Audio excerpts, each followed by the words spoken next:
미식 축구의 모든 것 All About NFL First and 3 이제 시작하겠습니다. 저는 김민준이고요. 오늘도 이지만 해설위원과 함께 하겠습니다. 안녕하십니까? 안녕하세요. 네. 오늘은 AFC 남부지구 그리고 2부에서는 NFC 남부지구, 3부에서는 이제 쿼터백의 티어에 대해서 얘기를 해볼 텐데요. 일단 1부 먼저 AFC 남부지구에 대한 얘기를 나눠보도록 하겠습니다. 가장 먼저 얘기를 해볼 팀 역시 잭슨빌 제규어스가 되겠습니다. 지난 시즌 5승 11패를 기록하면서 남부지구 최하위의 랭크가 됐었던 이 잭슨빌 제규어스가 되겠습니다. 주요 변화라고 한다면 역시 이제 블레이크 보틀스 체제에서 닉 폴스로 이제 쿼터백을 갈아탔다는 점이 될 텐데요.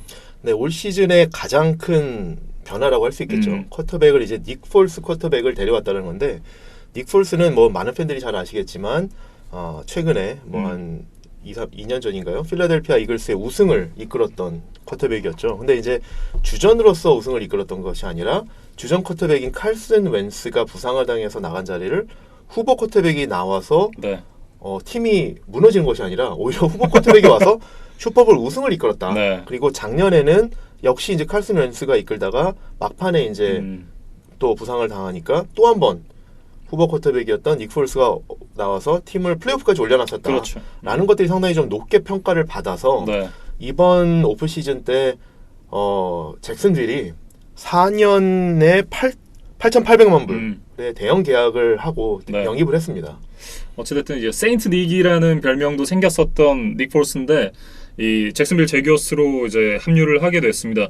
하지만 이 필라델피아 이글스에 있을 때보다 이 무기들이 좀 줄어든 상황이에요. 이 닉 폴스가 이 상황을 어떻게 타개해 나갈지도 상당히 좀 궁금한데요. 네, 그래서 좀 말씀드리고 싶은 것이 올해 이제 닉 폴스가 잭슨빌로 이제 이적을 해왔는데 필라델피아 때와는 상당히 좀 다른 전력 하에서 본인 주변에 있는 오펜시브 스킬 플레이어들이 네. 필라델피아만 못한 선수들을 데리고 같이 이제 공격을 할 거거든요. 예. 그런 상황에서 얼마나 실력을 발휘해 줄 것이냐라는 게 사실 관건입니다. 네. 근데 이제 저는 그 전에 닉 폴스에 대해서 한번 좀 냉정하게 좀 볼 필요가 있다. 무슨 말이냐면 닉 폴스가 물론 이제 필라델피아에서 우승도 했고 작년에 2년 연속 플레이오프에 진출시켰다는 거는 뭐 사실 높이 평가할 만합니다. 그래서 이제 뭐 잭슨빌에서 큰 금액을 주고 데려간 것이지만 사실 닉 폴스가 프로에 온 후부터의 성적을 쭉 한번 보면 주전으로 과연 뛸 쿼터백인가? 라는 생각이 듭니다. 무슨 말이냐면 닉 폴스가 처음에 이제 필라델피아로 드래프트돼서 와서 주전으로 뛰었을 때 보면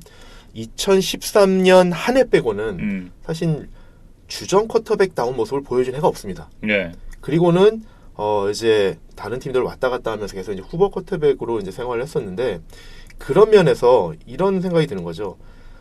주전으로 뛰지 않고 계속 후보로 있었던 이유가 있는 거다.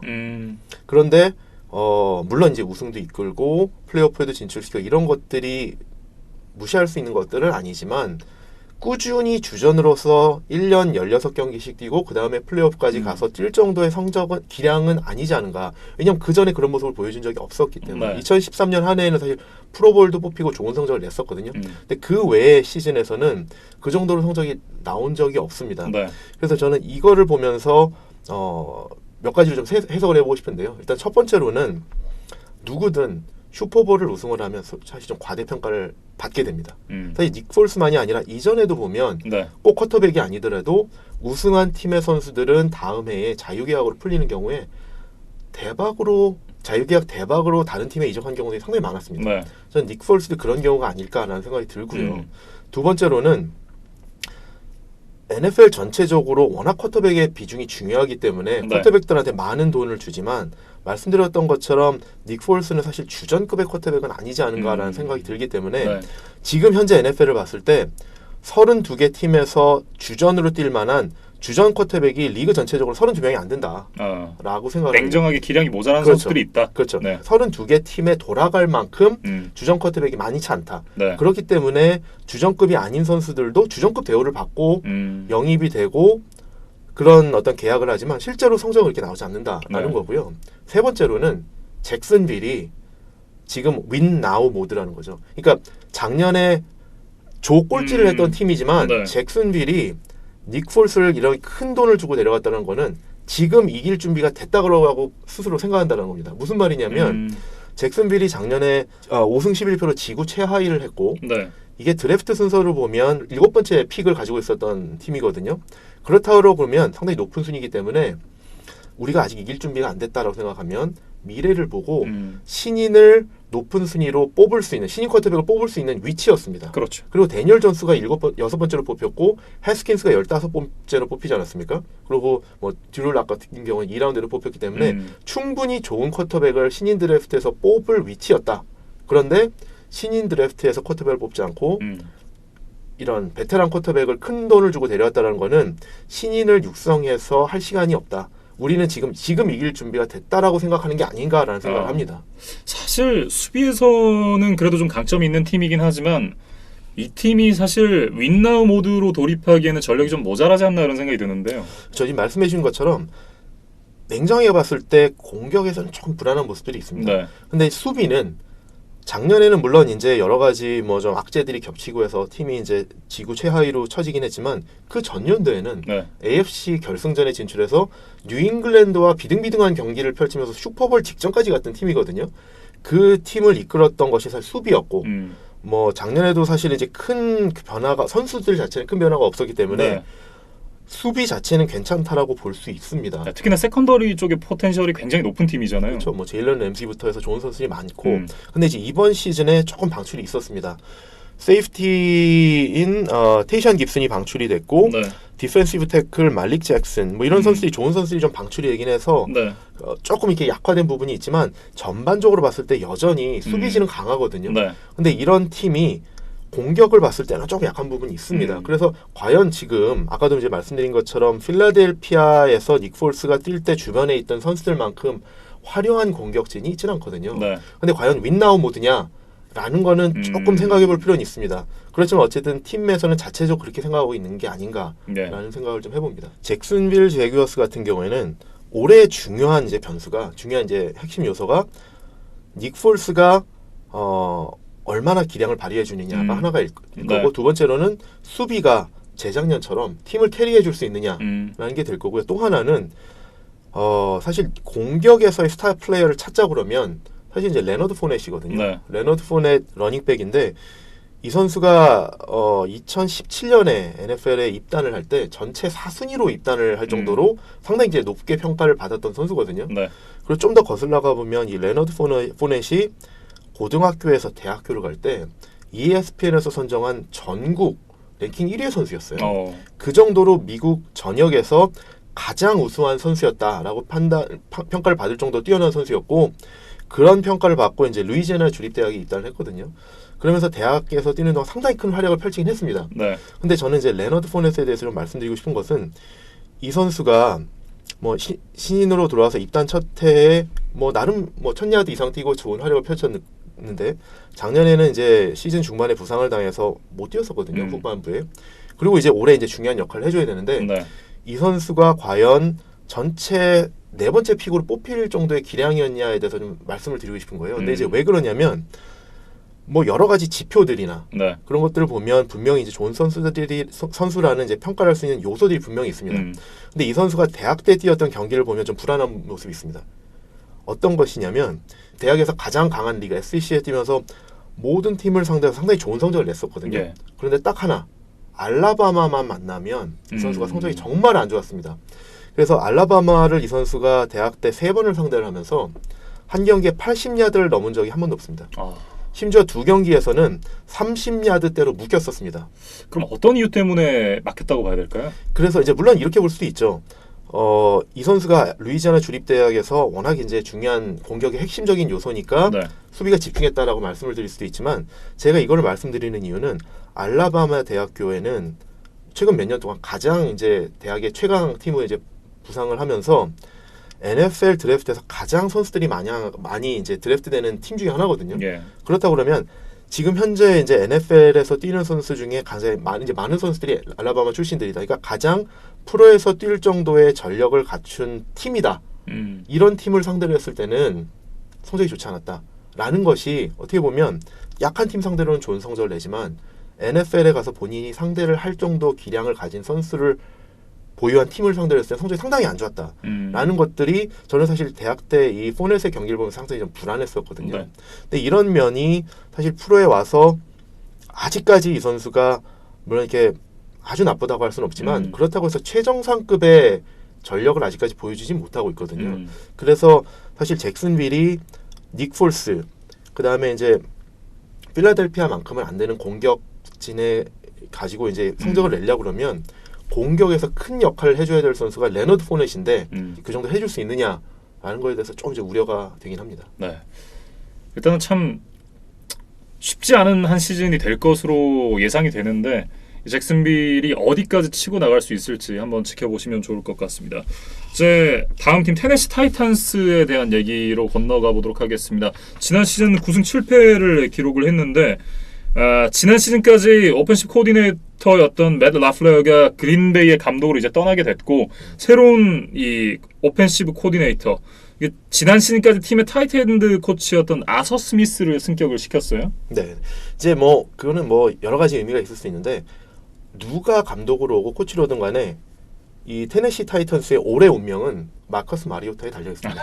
그렇죠. 그래서 사실 이제 타이트엔드 코치를 말씀하신 것처럼 승격시켜서 이제 공격, 이제 오펜시브 코디네이터로 승격을 시켰는데 어떻게 할지는 좀 두고 봐야 되겠지만 사실 공격 코치부터 감독부터 쿼터백 코치까지 모든 이런 어떤 그 코치진에서는 마커스 마리오타를 최대한 잘 육성할 수 있는데 좀 집중을 해야 됩니다. 네. 이 마커스 마리오타가 이제 올해 한 5, 6년 차 정도 되는 선수인데 지금까지의 상황을 봤을 때는 뭐 부상도 많이 당했었고요.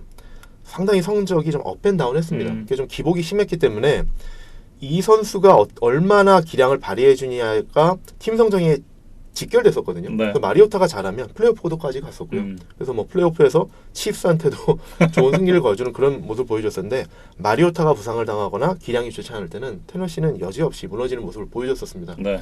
근데 그런 입장에서 봤을 때 타이탄스는 올해 나름대로 좀 이렇게 어떤 그 마리오타에 따라서 이렇게 성적이 좌우되는 리스크 해칭을 좀 잘한 것 같습니다. 네. 무슨 말이냐면 올해 이제 자유계약으로 이제 영입해왔던 선수 중에 하나가 라이언 테너힐을 데려왔거든요. 그렇죠.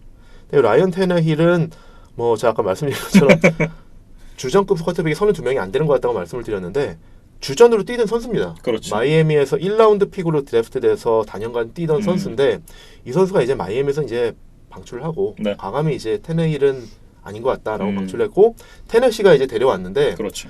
어쨌든 그래도 주전으로 뛰던 선수입니다. 그래서 이 선수가 이제는 와서 마리오타 뒤에서 이제 백업으로 뛰긴 하겠지만 네. 마리오타가 만약에 또 부상을 당하거나 기복이 있어서 성적이 안 좋다 그러면 테너힐 정도면 그래도 괜찮은 백업 옵션이 될 것 같습니다. 네. 백업치고는 사실 굉장히 좋은 선수잖아요. 그렇죠. 백업치고는 뭐 괜찮은 선수다라고 네. 해서 마리오타가 부상을 당하거나 안 좋았을 때 어떡하지? 라고 이런 상황이 되면 이전보다는 이제는 좀 더 준비가 되어 있다라고 네. 말씀을 드릴 수 있을 것 같습니다.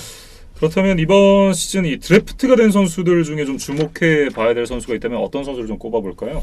일단 뭐 두 명만 좀 말씀을 드리면 1라운드에서 뽑힌 제프리 시먼스 선수가 있습니다. 이 선수가 미시시피 주립대학을 나왔는데 사실 드래프트 전에는 전체 탑 10 픽이다라고 평가될 정도로 좋은 평가를 받았던 선수인데 이 선수가 이제 드래프트 전에 그 무릎 인대가 전방 십자인데 네. 파열되면서 좀 이제 팀들이 좀 기피하기 시작했죠. 그래서 이제 드래프트 밸류가 좀 떨어져서 전체 19번째 픽으로 이제 뽑혀서 왔는데 아마도 올 시즌에는 못 나올 가능성이 높습니다. 네. 네, 그렇지만 뭐 어쨌든 좋은 선수를 미래를 위해서 이제 뽑았다라는 의미가 있고 두 번째로는 미시시피 대학을 나온 AJ 브라운 리시버를 뽑았는데 이 선수가 어떤 전문가들은 올 드래프트에서 가장 우수한 리시버 자원이다라고 평가할 정도로 괜찮은 선수였는데 이 선수가 이제 2라운드까지 떨어져서 나름 괜찮은 밸류를 데려왔다라고 할 수 있을 것 같고요. 네. 사실 이제 AJ 브라운도 있지만 올 시즌에 이제 자유계약으로 데려온 선수 중에 이제 아담 험프리스가 있습니다. 작년까지 이제 템파베이에서 뛰었던 선수인데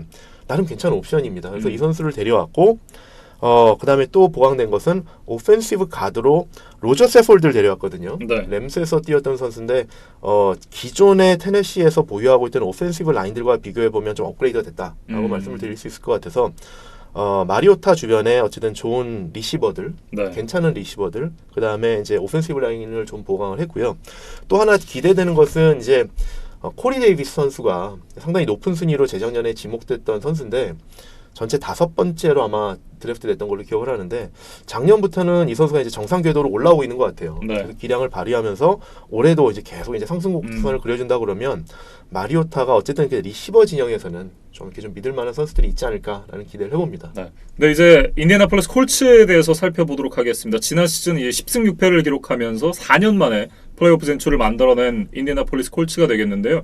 역시나 그 성적의 기반에는 앤드류 럭 선수가 성공적으로 어깨 부상에서 복귀했다는 점이 좀 작용을 했던 것 같습니다. 네, 역시 앤드류 럭만 봐도 이 팀에서 쿼터백이 차지하는 비중이 얼마나 큰가를 확인할 수 있습니다. 네. 지금 말씀하신 것처럼 럭이 2017년에 뛰지 못했을 때 콜츠와 오펜시브 라인을 제대로 구축해줘서 맞아요. 럭이 재기량을 발휘해줄 수 있는 그런 어떤 팀의 위상을 구축해줬을 때 어느 정도 팀이 달라질 수 있느냐라는 거를 보여줬었거든요. 네. 근데 올 시즌도 역시 럭이 정말 계속 건강하게 뛰어줘야 네. 콜스는 잘할 수 있습니다. 그런데 지금 프리시즌에 나오는 얘기를 들어보면 앤드류 럭이 지금 부상이 어느 정도인지는 확실히 알 수는 없지만 정기 시즌에 첫 경기에 출장할 수 있을지가 아직은 좀 불투명합니다. 네. 그러니까 그 지금 일단 오프 시즌 중에 계속 이제 종아리 쪽이 좀 불편하다는 얘기가 나왔었는데 최근 며칠 사이에 나온 기사들을 보면 이게 종아리가 아니라 그 발목 쪽 네. 그러니까 앵클 하이 앵클 스프레인이라고 얘기를 하거든요. 근데 이 부상 하이 앵클 그냥 앵클도 아니고 하이 앵클 쪽 보면은 이 부상이 상당히 좀 오래 갑니다. 네. 그래서 프리시즌 앞으로 이제 몇 주간 남긴 했지만 지금 계속 어쨌든 팀에서는 첫 주차 정규 시즌 첫 주차 출장이 확실히 어떻다라는 얘기를 안 하고 있습니다. 그래서 조금 이제 콜츠 팬들 입장에서는 좀 불편하실 수 있는데요. 네. 이 럭이 만약에 출전을 못한다 그러면 올해 콜츠의 전망은 상당히 달라질 수 있습니다. 그렇죠. 그래서 만약에 럭이 출전을 못하게 되면 2017년에와 마찬가지로 네. 백업 쿼터백이 이제 저커비 브리셋이 나오게 되거든요. 근데 그 당시에도 브리셋이 이제 15경기를 선발로 주전으로 출정을 하면서 사실 나쁘지 않은 활약을 보이긴 했습니다. 뭐 웬만큼 어느 정도 주전 역할을 해주긴 했는데 럭과의 차이는 확연히 보였었거든요. 네. 그래서 올해 만약에 럭이 일정 기간 출정을 못한다고 하게 되면 이 브리셋이 또 나오게 되는데 그렇다고 그러면 사실 팬들 입장에서는 상당히 좀 실망스러울 수밖에 없습니다. 네. 어찌됐든 앤드류 럭 선수는 건강하면 팀을 플레이오프까지 끌고 갈 수 있는 그런 선수잖아요. 그렇죠. 이 선수가 있고 없고의 차이는 상당히 좀 커 보입니다. 어찌됐든 이 지난 시즌 오펜시브 라인을 상당히 강화하면서 이 럭 선수를 제대로 지켜줬었던 이 콜트의 오라인이었는데 퀸튼 넬슨 선수가 프로볼과 이게 퍼스트팀 올프로에 또 선정이 됐고 수비에서는 데리우스 레너드라는 선수가 갑자기 튀어나와가지고 이제 수비 신인왕에 그렇죠. 이제 오르게 됐는데 지난 시즌의 전력 보강의 키워드가 오라인이었다면 이번에는 좀 수비에 치우쳐진 느낌이었어요. 신인들이나 이런 선수를 보면은 이제 뭐 많이 데려왔죠. 그래서 대표적으로 이제 코너백 락 야스인 선수를 이제 2라운드에서 뽑았고요. 네. 또 하나 재밌는 거는 작년에 콜스가 플레이오프에서 칩스한테 져서 탈락했었거든요. 그렇죠. 근데 칩스에서 강력한 패스러시를 보여줬던 저스틴 휴스턴 선수가 방출되자마자 네. 그대로 이제 자유계약으로 영입을 해서 그렇습니다. 패스러시와 뭐 세컨더리를 다 이렇게 많이 좀 보완을 했고요. 전반적으로 봤을 때 지금 콜스는 특별히 약점은 안 보입니다. 그리고 지금 또 하나 좋은 것은 지금 이제 작년에 이제 새로 왔던 감독, 그 프랭크 라이트 감독과 네. 제너럴 매니저인 크리스 벨러드의 조합이 상당히 좋고요. 이 두 분이 상당히 팀을 차근차근 팀 빌딩을 잘해가고 있습니다. 그래서 좋은 선수들을 잘 영입하고 무리한 배팅을 하지 않고 해서 사실 이제 팀 빌딩의 정석을 보여주고 있습니다. 그래서 최근 어쨌든 뭐 작년에 이제 앤드류 럭이 돌아오면서 특히 이제 건강하게 돌아오면서 재기량을 발휘하면서 상당히 좋은 성적을 냈었는데 럭이 네. 올해도 제대로 뛸 수만 있다 그러면 사실 콜츠는 올해 상당히 좀 이렇게 대권에 도전할 만한 팀이라고 생각이 됩니다. 그런데 말씀드린 것처럼 이렇게 팀 빌딩을 제대로 해오곤 있는데 저는 여기서 그냥 한 가지 좀 말씀드려보고 싶은 거는 조금 콜츠가 그래도 뉴잉글랜드나 캔사스시티를 넘어야 슈퍼볼에 갈 수 있지 않습니까? 그렇죠. 근데 그 팀들과 경쟁을 해야 되고 우승까지 노려본다고 하면 사실은 전 이번 오프 시즌에 콜츠가 좀 더 과감하게 FA 시장에서 좀 질렀으면 어떨까라는 생각을 해봅니다. 네. 왜냐 그러면 지금 콜츠가 올해 오프 시즌에 그 캡 스페이스가 그러니까 셀러리 캡 체제하에서 캡 스페이스가 가장 많습니다. 캡 여유가 가장 많다는 거죠. 그러니까 쓸 돈이 가장 많이 있었다는 건데 그거를 충분히 활용을 안 하지 않았느냐라는 생각이 드는 거죠. 전체 리그 전체에서 가장 많은 캡 스페이스가 있으면 사실 그만큼 자유계약 선수한테 쓸 돈이 더 많다는 거지 않습니까? 네. 근데 이번에 그래서 어쨌든 자유계약으로 데려온 선수가 그 데븐 펀체스를 데려왔거든요. 와이드 리시버 데븐 펀체스를 데려오고 러닝백의 스펜서 웨어 아까 말씀드린 것처럼 네. 그리고 패스 러셔 저스틴 유스턴을 데려왔는데 지금 콜츠의 특징을 보면 공격에서 뭐 전반적으로 좋긴 하지만 와이드 리시버인 T.Y. 힐턴 한 명이 사실 이제 상당히 주목받는 선수잖아요. 네. 근데 이 선수가 그래서 수비에서 집중적인 타겟을 많이 받거든요. 그럼 이 선수에게 좀 부담을 덜어주고 수비를 좀 분산시켜주면 어떨까? 사실 그런 의미에서 데븐 펀체스를 데려온 거긴 합니다. 그런데 아까 말씀드린 것처럼 캡 스페이스가 그 정도로 많다고 그러면 리그에서 네. 제일 많거든요. 그렇다고 그러면 펀체스보다 조금 더 좋은 선수를 데려와서 과감히 좀 써서 네. 돈을 써서 공격진을 좀 더 강화했었으면 어떨까라는 생각을 해봅니다. 대표적으로 예를 들어보면 러닝백의 레이비온 벨 네. 그리고 와이드 리시버 앤토니오 브라운이 있었거든요. 데려올 수 있는 상황이 있지 않습니까? 물론 이제 두 선수가 좀 골칫거리이긴 하고 그렇죠. 팀 내에 왔을 때 어떤 라커룸에서 케미스트리를 해칠 수 있지 않을까라는 우려도 있지만 지금 콜스 전반적으로 보면 케미스트리가 상당히 좋고 그런 골칫덩어리가 특별히 없는 상황이거든요. 네. 그런 상황에서 우승을 한번 노려본다. 그러면 이 정도 리스크 테이킹을 좀 해볼 수 있지 않았을까? 저는 오히려 조금 반대로 생각을 하는 게 저는 지금 이 인디애나폴리스 콜츠의 지금 팀 빌딩 상황이 좀 지속 가능한 발전이라는 맞습니다. 이 테마 아래 좀 진행이 되는 느낌이라 올해 혹은 내년이 아니라 조금 더 먼 미래 3, 4년 정도 후를 바라보고 있지 않나라는 느낌을 좀 받긴 그렇죠. 하거든요. 그렇죠. 그래서 이게 저는 이게 비난이 아니라 네. 사실 정석입니다. 지금 크리스 벨러드 단장이 보여주고 있는 팀 빌딩이 사실 정석이거든요. 네. 그리고 무리하게 프리 에이전트를 데려와서 셀러리 캡에 영향을 주고 그 선수들이 만약에 잘 안 됐을 때 방출하거나 이랬을 때 데드머니가 쌓이고 이런 그렇죠. 것들이 사실 팀 빌딩의 제일 악재거든요. 네. 그래서 그거를 안 하고 드래프트를 통해서 선수들 계속 팀 빌딩을 하고 오펜시브 라인 수비 계속 봉하러 맞는 겁니다. 근데 네. 이제 저는 이제 좀 아쉬운 것이 셀러리 캡 스페이스가 워낙 여유가 있고 올해 진짜 우승을 도전해 본다 그러면 지금 전력에서 진짜 이 한두 단계 침을 좀 더 올려줄 수 있는 선수들을 데려왔었으면 진짜 한번 뉴잉글랜드나 캔서스시티와 겨뤄볼 수 있지 않을까 이런 부분이 좀 아쉬운 거죠. 네. 그래서 예를 들어서 뭐 골칫거리긴 하지만 앤토니오 브라운을 데려왔다. 그러면 T.Y. 힐턴과 앤토니오 브라운이 동시에 뛴다. 아니면은 레이비언 벨이 백필드에 있다. 이렇다고 그러면 사실 공격에서 정말 좀 무시무시한 팀이 되지 않았을까라는 좀 아쉬움이 좀 남는 거죠. 그렇죠. 이게 플러스가 확실히 될 수 있는 요인은 있겠지만 그래도 안토니 브라운이 지금 그렇죠. 헬멧이 뭐 마음에 안 드네 이러면서 출장을 안 하겠다 이런 얘기를 하고 있는 걸 보면 오히려 저는 인디애나폴리스 콜츠의 선택이 맞는 선택이 아니었나 싶은 생각도 좀 들긴 해요. 장기적으로 봤을 때 맞는 선택이죠. 네. 근데 이제 또 하나는 이런 거죠. 앤드류 럭이라는 쿼터백이 전성기일 때 이런 어쨌든 이게 사실 우승 기회가 많이 안 오는 거죠. NFL에서 우승 한번 하기가 정말 쉽지 어렵거든요. 않죠. 네. 우리가 뉴잉글랜드 페이트리어트가 아닌 이상 우승은 정말 어렵거든요. 네. 근데 이런 기회가 많이 오지 않고 적절히 좋은 팀이 갖춰졌고 한두 개의 미싱 피스가 있지 않느냐라는 생각이 좀 들기 때문에 네. 쿼터백 포지션에서 지금 전성기를 부상해서 돌아온다고 하면 재기량을 발휘해 줄 때 최대한 역량을 끌어모아서 한번 네. 대권에 도전해 보면 어땠을까라는 이제 좀 욕심이 드는 건데 조금 더 과감한 배팅이 그렇죠. 필요했다라는 한번 올 시즌 말씀이신데요. 과감히 네. 배팅을 해봤으면 어땠을까 그런 생각을 해보는 건데 뭐 이렇게 뭐 어쨌든 팀 빌딩의 정석이긴 합니다. 네. 저는 상당히 이 올해보다 내년보다 후내년이 더 기대가 되는 팀이라고 개인적으로 생각을 하거든요. 그렇죠. 사실 이제 뭐 말씀하신 것처럼 좋은 선수들을 지금 젊은 선수들을 잘 모아놨고 특히 네. 이제 오펜시브 라인이 강하다 보니까 뭐 러싱 게임이라든지 패싱 게임을 사실 작전만 제대로 구사하면 충분히 잘 구사할 수 있는 뭐 어떤 대형은 갖춰져 있습니다. 네. 근데 T.Y. 힐튼에 대한 부담을 좀 덜어줄 필요는 있습니다. 네. 어찌됐든 이 앤드류 럭 선수가 부상에서 복귀해서 첫 번째 주차부터 이제 건강하게 출장을 할 수 있을지가 좀 관건이라고 봐야 될 것 같습니다. 앤드류 럭을 이제 말씀하시니까 재밌는 거 잠깐 이제 생각이 드는 거 하나가 앤드류 럭의 아버지가 올리버 럭이라는 분이시거든요. 네. 근데 이분이 예전에 본인도 이제 NFL에서 쿼터백으로 뛰기도 하셨고 지금은 뭐라고 계시냐면 내년에 출범 예정인 새로운 풋볼 리그들 중에 하나인 네. XFL의 CEO 겸 커미셔너를 맡고 계세요. 어.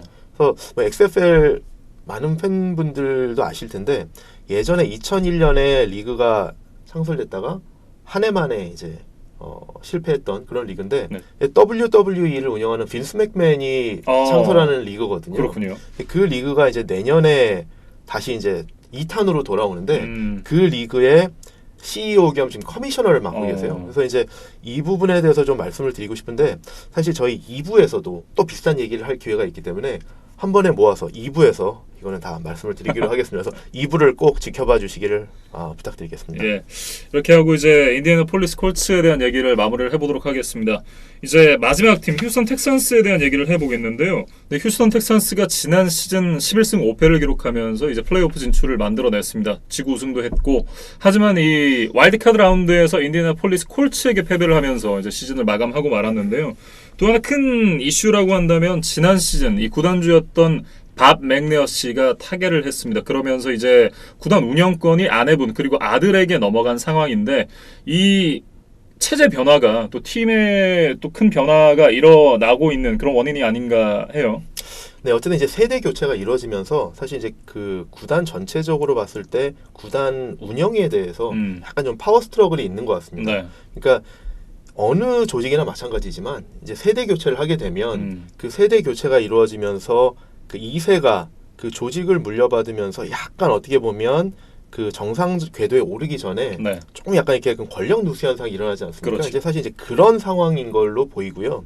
그런 상황에서 이제 2세대가 이제 넘겨받는 상황에서 제너럴 매니저도 해임이 됐거든요. 네. 현재 이제 감독인 빌 오브라이언 씨의 권한이 상당히 좀 많아졌다. 네. 그래서 빌 오브라이언 씨가 사실 이제 본인이 뭐 본인의 멘토, 롤모델 이런 걸로 삼는 사람이 사실 뉴잉글랜드 페이트리어츠의 감독인 빌 벨리책이거든요. 네. 근데 이제 벨리책이 뉴잉글랜드에서 사실 이제 디팩토 GM으로서 네. 이제 단장 역할까지도 하고 있기 때문에 그렇습니다. 그래서 뭐 드래프트라든지 모든 선수 어떤 운영권까지 가지고 있기 때문에 이런 것들도 빌 브라이언도 마음속으로는 나도 이렇게 이런 걸 하고 싶다라는 것까지를 생각을 하고 있을 거고 네. 마침 지금 팀 상황이 세대 교체가 이루어지면서 이런 것들이 약간 좀 가능한 상황이 되고 있어서 네. 약간 좀 팀이 지금 과도기적인 모습을 좀 보이고 있습니다. 사실 이 뉴잉글랜드 패트리어츠에서 차지하는 이 빌 벨리책의 지분 거의 뭐 알파요 오메가다라고 해도 이제 과언이 아닐 것 같은데 그만큼 이 전권을 가지고 있는 빌 벨리책 감독이잖아요. 이 32개 팀 중에서 유일하게 GM과 이 감독을 겸임하는 사람이었는데 그런 케이스가 또 하나 생겼다는 것.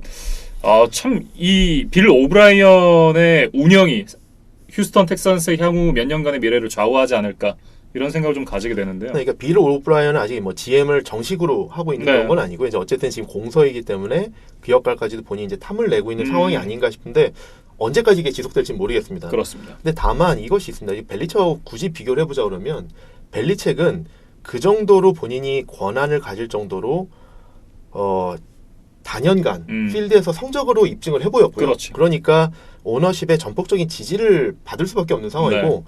빌 오브라이언은 아직 이제 재임 기간도 짧았고 팀이 그 정도로 성적을 내지는 못했죠. 그러니까 그렇죠. 사실 빌 오브라이언이 그 정도로 이제 역할을 갖고 싶다 그러면 앞으로 계속 이제 성적으로 증명을 해보이고 네, 먼저 증명해야 돼요, 사실. 성적으로 증명을 해보야 됩니다. 작년에 이제 지구 우승으로 이제 어쨌든 일단은 지구 내에서는 이제 좋은 성적을 냈지만 계속 어쨌든 더 발전하는 모습을 보여야죠. 네. 그래서 올해도 이제 휴스턴 텍산스를 좀 전망을 해보면 휴스턴 텍산스의 가장 큰 과제는 지상 과제는 좋은 쿼터백인 디션 왓슨을 얼마나 잘 보호해주느냐입니다. 네. 그러니까 작년에 디션 왓슨이 리그 전체에 색을 가장 많이 당한 쿼터백이었거든요. 네.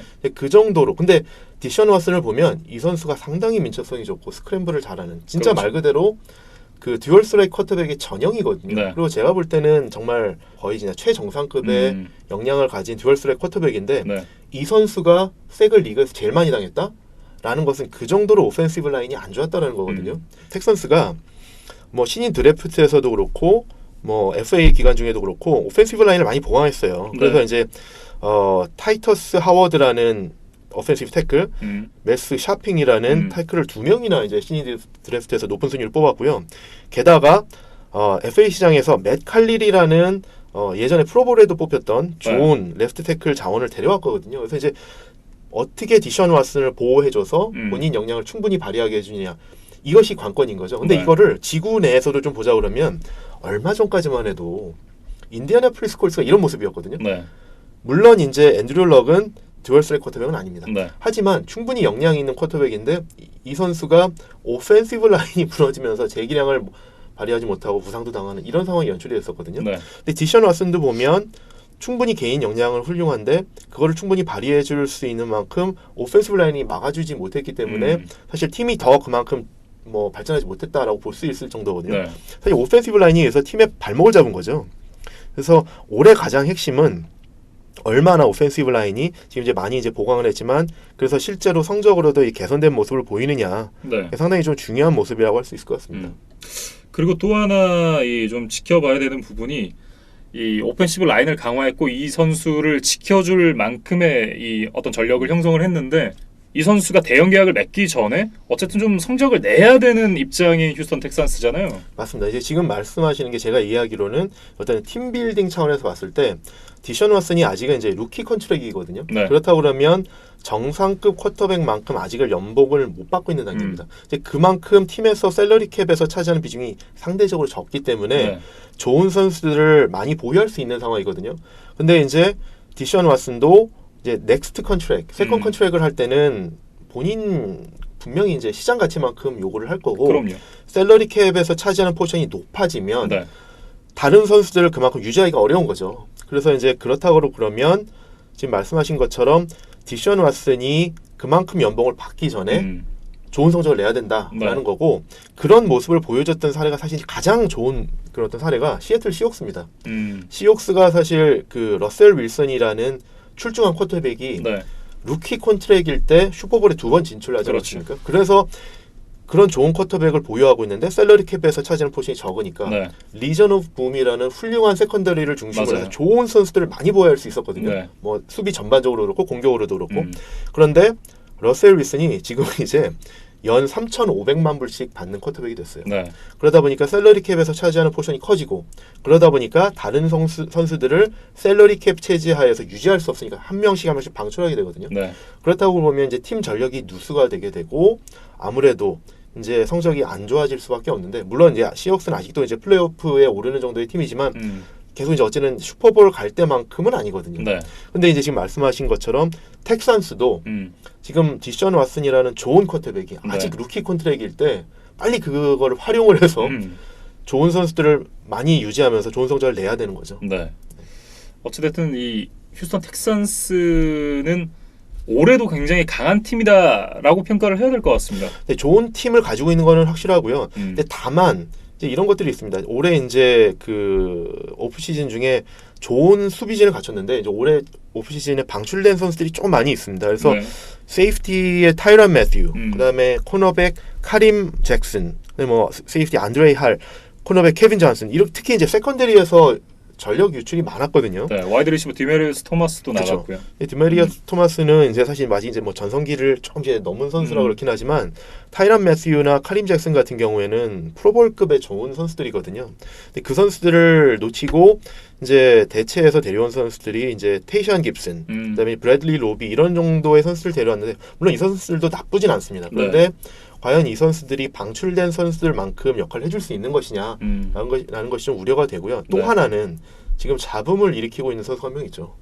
자데이비안 클라운이가 지금 계약을 하지 않고 있고요. 지금 이제 팀에서는 프랜차이즈 태그를 이제 부여한 상황인데 뭐 선수의 입장에서는 지금 반발을 하고 지금 이제 트레이닝 캠프에 모습을 나타내지 않고 있습니다. 그래서 이제 최근 며칠 동안 나오는 뉴스들 보면 텍산스가 팀에서 이 클라우니를 트레이드할 것도 감안하고 있다라고 이제 얘기들이 나오는데 사실 어느 팀이 트레이드를 해갈까라는 거를 좀 주목할 필요가 있는데 최근에 이제 언론에 나온 것들 보면 그 후보 중에 하나로 거론되는 팀이 이제 테네시 타이탄스예요. 근데 NFL에서 불문율이 같은 디비전에 있는 팀한테는 트레이드를 잘 안 합니다. 타이탄스 내에서 이런 얘기들이 계속 나오고 있는데 뭐 오클랜드 레이더스라든지 지금 여러 팀이 지금 거론이 되고 있습니다. 근데 과연 이제 어디로 트레이드 될지는 모르겠지만 뭐 사실 트레이드 안 될 수도 있고요. 사실 클라우니 입장에서도 생각을 해보면 클라우니가 지금 프랜차이즈 태그를 받았다고 그랬는데 팀에서는 아웃사이드 라인베커로 지금 프랜차이즈를 매겨놨거든요.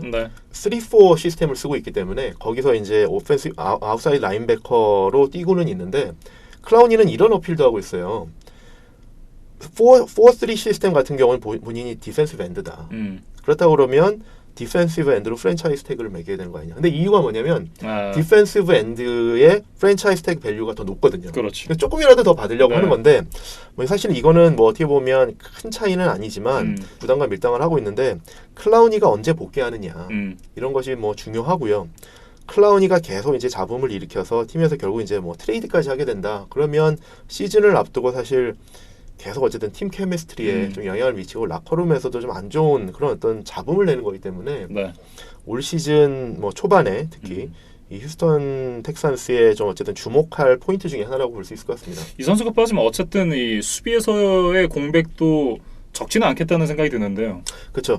그래서 이제 클라우니에 대해서 좀 평가를 해보자 그러면 이제 보통 프랜차이즈 택 선수들이 좋아하진 않죠. 그렇죠. 왜 그러냐면 이제 더 많은 연봉을 받을 수도 있는 건데 프랜차이즈 택을 매기면 그 포지션에서 네. 상위 탑5 선수의 평균 연봉을 받게 되거든요. 네. 그러니까 본인은 탑5 평균보다 더 많이 받을 수 있는 선수다라고 생각을 하면 프랜차이즈 태그에 대해서 이제 부정적인 감정을 받게 되는 거죠. 네. 그러니까 예를 들어서 레비언 벨 같은 선수도 2년 연속 프랜차이즈 태그 하니까 프랜차이즈를 홀드아웃 했잖아요. 그렇죠. 네. 근데 이제 그 러닝백 중에서 탑5 선수의 연봉의 평균을 받을 게 아니라 나는 리그 최정상의 연봉을 받아야 된다라고 생각을 하는 거죠. 네. 근데 자데이비안 클라우니는 제가 이제 좀 냉정하게 평가를 해보면 프랜차이즈 태그로 그 포지션에서 탑5 연봉을 받는 거는 사실 저는 그것도 잘 받는 거라고 생각을 합니다. 네. 왜 그러냐 그러면 물론 잘하는 선수입니다. 하지만 5년을 뛰면서 단 한 번도 두 자릿수의 색을 기록한 적이 없습니다. 네. 근데 이 선수가 그러면 팀에서 가장 집중을 받는 선수이기 때문에 공격편에서 가장 집중을 하는 그래서 막는 선수이기 때문에 그러냐? 그것도 아닙니다. 왜 그러냐면 텍산스에는 같은 디펜시브 라인에 JJ 왓이 있습니다. 그러니까요. 물론 JJ 왓이 부상으로 한두 해 못 나온 적도 있지만 부상에서 완전히 회복해서 돌아온 작년에는 색을 17개 반을 했거든요. 네. 그 정도로 리그 최정상급의 디펜시브 엔드가 뛰고 있고 상대편에서 그러니까 상대편 오펜시브 라인에서는 가장 먼저 주목하는 선수는 JJ 왓이고 네. 그다음에 뭐 클라우니가 아웃사이드 라인베이커로서 뛰면서 반대편으로도 위트니 머슬러스라는 괜찮은 선수가 버티고 있거든요. 네. 그러니까 텍산스 디펜시브 라인은 상당히 막강합니다. 클라우니는 그 중에 한 명이고요. 네. 그 디펜시브 라인에 가장 주목받는 선수는 JJ 왓입니다. 그렇죠. 그렇기 때문에 자데이비안 클라우니가 최정상급의 연봉을 받아야 되느냐. 성적으로도 아직까지 10개 이상의 두 자릿수 색을 기록한 적도 없는데 네. 그 포지션에서 프랜차이즈 택을 받으면 그 포지션에서 탑5 연봉의 평균을 받는데 그것도 잘 받는 게 아닌가라는 생각을 좀 해보게 됩니다. 그러게요. 사실 저 D로 분류를 한다고 해도 큰 차이는 없습니다. 네, 그러니까 디펜시브 엔드에서 클라운이 위로 지금 간단히만 생각하면 대여섯 명 되는 것 같거든요. 충분히 나올 것 같고요. 네. 그 말씀하신 것처럼 이제 사실 이제 디펜시브 엔드로 분류를 하느냐, 아웃사이드 라인베커로 분류하느냐의 기준이 아웃사이드 라인베커로 분류를 했을 때 프랜차이즈 태그로 받을 수 있는 금액이 1,500만 불 후반대고요. 네. 디펜시브 엔드로 분류가 되면 1,600만 불 후반 정도였던 것 같거든요. 그러니까 큰 차이는 없습니다. 하지만 큰 차이 아니까. 물론 이제 네. 뭐 일반적인 뭐 셀러리맨 입장으로 봤을 땐 그렇지만 풋볼 선수들 특히 이제 뭐 리그 그렇죠, 정상급 사실. 선수들 네. 봤을 때는 $100만 정도는 그렇게 큰 차이는 사실 아니죠. 그래서 이제 네. 사실 그걸 가지고 이제 사실 감정 싸움을 하는 것보다는 어떻게 보면 팀하고 더 이제 좋은 어떤 그런 관계를 유지하면서 트레이닝 캠프에 합류하고 네. 그래서 준비를 제대로 해서 한 해 성적을 제대로 더 내는 게 낫지 않느냐라는 생각을 합니다. 그리고 만약에 올해 이제 프랜차이즈 태그를 사인을 해서 네. 올 한 해 좋은 성적을 내서 내년에 다시 한번 단연 계약을 노릴 수 있는 거고요. 그렇죠. 사실 2년 연속 프랜차이즈 태그를 부여하는 게 구단에도 상당히 부담이잖아요. 사실 이제 프랜차이즈 태그를 3년까지 할 수 있거든요. 네. 근데 이제 3년까지 하게 되면 이 프랜차이즈 태그 가치도 계속 올라가게 그렇죠. 되고 2년차, 3년차 하게 되면 사실 그 프랜차이즈 태그도 이제 그 물론 이제 탑5의 평균이라고는 하지만 2년차, 3년차 할 때는 거기에 이제 좀 가중치가 또 붙습니다. 네. 그렇기 때문에 팀 입장에서도 바람직하지는 않습니다. 내년에도 물론 텍사스가 그런 같은 결정을 할 리스크는 물론 있습니다. 그렇지만 클라우니가 조금 본인의 리그에서의 본인의 좀 입지를 좀 정확하게 한번 판단해 볼 필요가 있지 않을까라는 네. 생각을 해봅니다. 근데 이제 클라우니 입장에서는 아마 이런 생각을 할 겁니다. 워낙 본인이 대학 때부터 주목을 받았던 선수거든요. 그렇죠.